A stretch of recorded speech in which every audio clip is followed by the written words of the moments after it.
And Delaware Senator Chris Coons joins me now from Capitol Hill. Senator, thanks. As a member of the Foreign Relations Committee, I'm sure that you have the same concerns everyone is expressing. How did this happen, and what should we do about the threshold of intelligence before drone strikes are approved? Well, Andrea, that's right.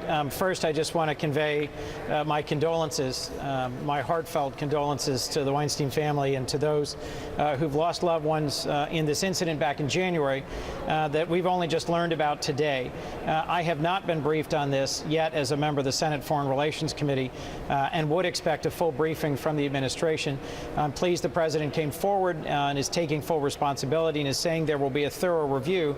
But I do think it raises some questions about under what circumstances strikes are being authorized and what the consequences, the loss of life for hostages and others may well be in circumstances where we don't have sufficient detailed knowledge about exactly who is being attacked in a drone strike.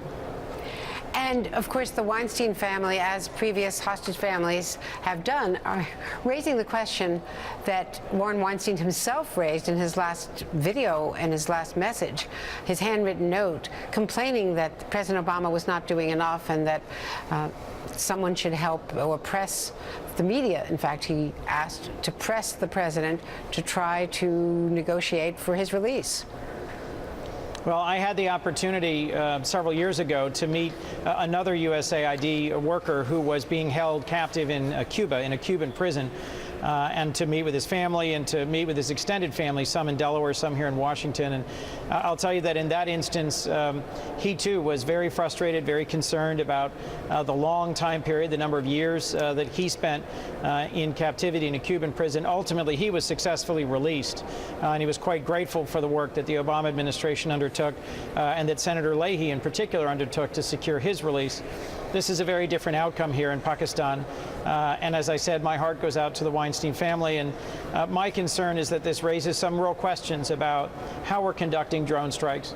Andrea, I do think in the longer term, we have some important work that's gone undone on the Foreign Relations Committee to create the strategic, the moral, the legal framework for our use of drones going into the future. A number of our allies and a number of our adversaries are developing more and more sophisticated drone capabilities. And we have to begin to work in a multilateral way towards a world where we recognize that drones are not going away, that they're going to become an instrument of state action and an instrument, I'm afraid to say, probably of terrorist action in the future. And so while we still are the dominant country in the world that is using drones, I do think we need to revisit the core question. How are they authorized? Where are they appropriate? And how do we deal with unintended consequences? And just to clarify, were you referring to Alan Gross as the U.S. aid worker in a Cuban prison, or was there another aid worker before yes, that? No, I'm sorry if I didn't specifically use Alan's name. Alan Gross is a USAID worker who was imprisoned in Cuba for a number of years. And Senator Leahy and I had an opportunity to visit with him in prison. And I had an opportunity upon returning to the United States to meet with his wife. And that's a somewhat similar circumstance in that a USAID worker was imprisoned for years and he and his family were very concerned that there wasn't enough being done to secure his release. I was just contrasting the two and suggesting that in Alan's case, things ultimately worked out successfully and he was released. I know we only have seconds left, but the cloture vote has succeeded on Loretta Lynch, meaning that there will be a move for a final floor vote now.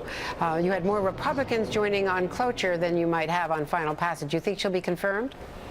I'm very optimistic that Loretta Lynch will at long last be confirmed to be our next Attorney General.